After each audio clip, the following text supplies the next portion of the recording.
On se retrouve, je suis cette fois-ci dehors pour tourner cette vidéo. Je m'étais dit que le 4 serait un peu plus sympa, même si vous le verrez, il y aura pas mal, je mettrai pas mal de choses pour illustrer tout ça. Un titre aguicheur aujourd'hui, comme vous l'avez vu. Alors un titre aguicheur, mais en même temps, vous le verrez, je pense que la question peut être posée. Il y a pas mal d'éléments objectifs, concrets, qui permettent au moins de s'interroger sur cette question. Est-ce que ce serait pas finalement ma pire année sportive? Pourquoi cette vidéo maintenant, vous me direz? Déjà parce que je suis en période de coupure. Donc voilà, période de coupure, je trouvais que ça pouvait être le bon moment pour faire un petit bilan. Et puis au-delà de ça, là je suis aussi en train d'essayer un petit jeûne de 3 jours. J'étais parti sur 3 jours, je vais peut-être faire que 2 jours. Là j'en suis au 2e jour, ce soir c'est la fin du 2e jour, 48 heures. Honnêtement, je pensais que ça allait être plus dur que ça. Pour le moment, j'ai vraiment pas trop de soucis. Donc voilà, mais j'ai pas forcément préparé ça comme il fallait. J'étais en Normandie, je sais pas si vous avez suivi ça, d'ailleurs je vous en parlerai, pour un trail scientifique, tout ça. J'ai pas eu du tout le régime alimentaire qui convenait pour préparer ça, donc je me dis que c'est peut-être pas idéal, peut-être que je retenterai dans le futur plutôt 3 jours, un peu plus. Mais en tout cas, je trouvais que c'était une bonne période là pour faire un petit peu tout ce bilan sportif de cette année 2021. Première chose, le bilan statistique de cette année 2021, je vais la comparer notamment avec l'année 2020. D'un point de vue purement statistique, vous savez que je suis un amoureux des chiffres, notamment Strava évidemment, Nolio, maintenant qui arrive aussi, je ne sais pas si vous connaissez cette application d'entraînement. Ça me permet de pouvoir faire un peu une comparaison avec 2020. Je trouve ça intéressant un peu de voir comment on évolue d'un point de vue sportif, un peu les creux, les hauts, les bas, tout ça. Et la première chose que je peux noter de cette année 2020, c'est qu'elle a été très irrégulière d'un point de vue de l'entraînement, très irrégulière avec beaucoup de creux en fait, beaucoup de creux, des périodes où j'ai vraiment pas fait énormément de choses, comme là depuis on va dire septembre, depuis la fin de l'été, des périodes aussi beaucoup plus fastes, notamment évidemment cet été. Donc voilà, beaucoup très irrégulier, ça c'est un premier constat que je peux faire. D'un point de vue purement des chiffres, je vais sortir le téléphone parce que j'ai pris toutes les notes, j'ai peur d'en oublier, mais d'un point de vue des chiffres, vous allez le voir, c'est assez éloquent. J'ai fait en 2021 580 heures de sport, tout sport confondu, dont 390 heures de course à pied, 86 heures de vélo et 15 heures de home trainer, donc une centaine d'heures de vélo, 55 heures de ski de rando, et 35 heures de randonnée. Alors ces 35 heures, c'est principalement quand j'étais en Corse. Voilà, ça vous donne un peu une idée globale, comparé à 2020 où j'avais fait quand même 628 heures, donc quand même nettement plus, quand même plus, et 439 heures de course à pied contre les 390 heures cette année, donc il y a quand même aussi là une belle différence.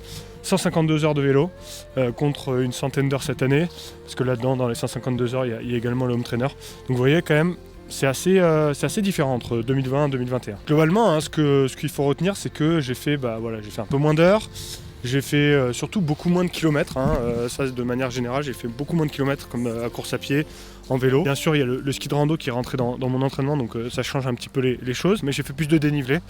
Ça c'est forcément directement lié à mon installation ici à Beaufort depuis que je vis ici. Vous voyez, si vous me suivez un peu sur Strava, je fais quand même surtout du dénivelé, surtout des ratios qui sont assez importants. Donc voilà, c'est assez logique. Autre chose évidemment qui est directement corrélée à ça, c'est le fait que je m'entraîne de façon moins rapide que par le passé, ou de façon plus lente, peut-être faudrait plutôt dire comme ça. Alors qu'est-ce qui peut expliquer un peu ces changements entre 2020 et 2021 ?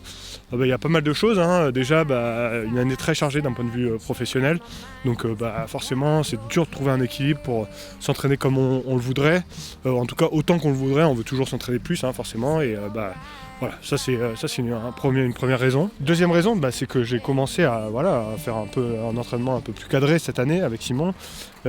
Forcément ça amène des changements, trouver des équilibres, trouver les formules qui me vont bien, et notamment on est sur un entraînement qui est beaucoup plus polarisé que par le passé, c'est-à-dire que une grosse partie de l'entraînement se fait quand même à faible intensité, et c'est pour ça que je vous disais je m'entraîne moins vite. Mais c'est directement lié à ça aussi. Voilà, on est sur des rythmes d'entraînement un peu différents, et c'est obligatoire qu'à la fin il y ait un peu des différences aussi d'un point de vue des chiffres. Enfin, dernier point, et pas des moindres, c'est quand même les blessures. 2020, j'ai plus trop souvenir en tête. Bon, j'ai toujours été un peu blessé moi dans ma vie, donc j'imagine que j'avais eu quelques petits pépins, mais là cette année c'est vrai que le syndrome de Morton que qui m'a beaucoup gêné de manière générale, donc ça m'a aussi un peu freiné sur certains points. C'est quand même une raison aussi à garder en tête sur un petit peu sur la comparaison entre 2020 et 2021. Après, ce bilan statistique qui, vous l'avez vu, est quand même pas ultra positif, si j'en tiens vraiment qu'aux chiffres. Maintenant, est-ce que d'un point de vue de la compétition avec des dossards, est-ce que c'est mieux? Alors 2020 avait été une année... il n'y a pas beaucoup de dossards forcément, parce que qui dit année Covid, notamment une vraie année Covid, ce premier gros confinement, forcément pas beaucoup de dossards. 2021, j'ai toujours pas mis énormément de dossards. Je sais pas si ça sera une constante dans ma vie de trailer, mais en tout cas pour le moment c'est vrai que j'ai pas mis beaucoup de dossards cette année.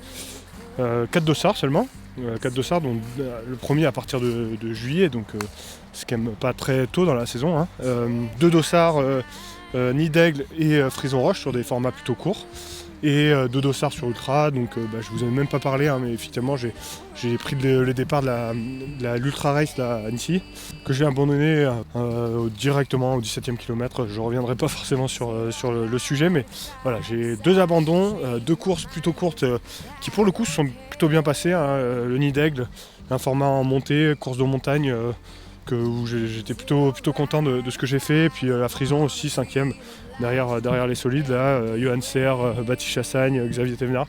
J'étais pareil, plutôt content de la course, et voilà, donc c'est assez mitigé, je dirais. Des abandons, dont la TDS forcément, et puis 2 courses plutôt pas mal finalement. Si je m'en tiens à ces 2 premiers bilans, statistiques et en compétition, finalement, je trouve qu'elle mérite d'être posée cette question. Est-ce que c'est pas finalement ma pire année sportive, d'un point de vue sportif? Cela dit, cette 3e partie, où j'ai envie de traiter, est-ce que j'ai progressé ou pas? C'est peut-être le plus important au final, même si je suis quand même quelqu'un qui aime la compétition et qui aussi trouve une forme d'épanouissement dans la compétition. Donc voilà, ça c'est clair. Donc, est-ce que d'un point de vue sportif, c'est pas le plus important, c'est se sentir progresser, se voir progresser, c'est pas ça peut-être le plus important. Je pense que, en tout cas moi je pense que si. Et de ce point de vue-là, c'est là où les faits parfois sont un peu trompeurs. C'est que dans les faits, j'ai quand même des éléments qui peuvent me dire que mon année n'est pas terrible, mais en pratique je pense sincèrement que je suis quand même en train de progresser. J'ai entamé ce processus qui me fait dire que je pense que je suis quand même sur des bons rails. J'ai encore énormément de choses à régler, énormément de progrès à faire, mais je crois que je suis sur la bonne voie, et c'est finalement ça le plus important. J'ai souvent du mal à me dire que je suis en train de progresser, que je m'améliore, etc. Mais il y a quand même des éléments, des sensations qui me prouvent que c'est quand même le cas.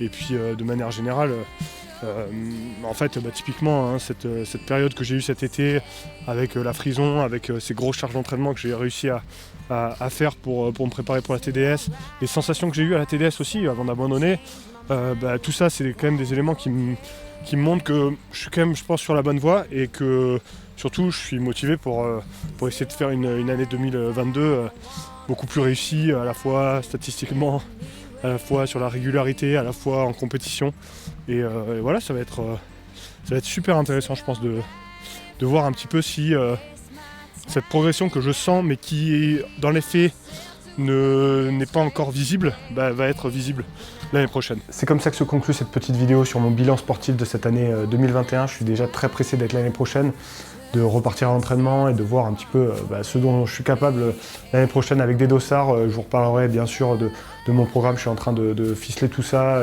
J'ai plein d'idées, mais bon, après il faut réussir à mêler vie professionnelle, vie personnelle, objectifs perso, projets, etc. En tout cas l'année 2022 sera très très riche, ça j'en suis certain.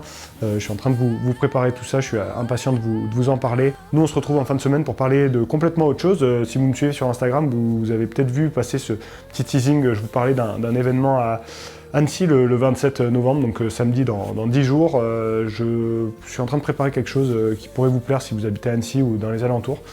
Donc restez bien connectés, je vous parle de ça à la fois sur les réseaux, à la fois ici sur YouTube en vidéo en fin de semaine. Ça va être vraiment, je suis vraiment content de faire ce petit projet, je vous en parlerai très très vite. Nous on se retrouve sinon ensuite pour plein d'autres choses. J'ai tellement de choses à vous parler en ce moment. Waouh, là il faut que je parle absolument de Waouh, il faut que je parle encore plein de matos à vous présenter, différentes choses qui vont arriver d'ici la fin de l'année, vous allez voir, ça va être cool. D'ici là, prenez soin de vous, nous on se retrouve très vite et à bientôt. Ciao à tous.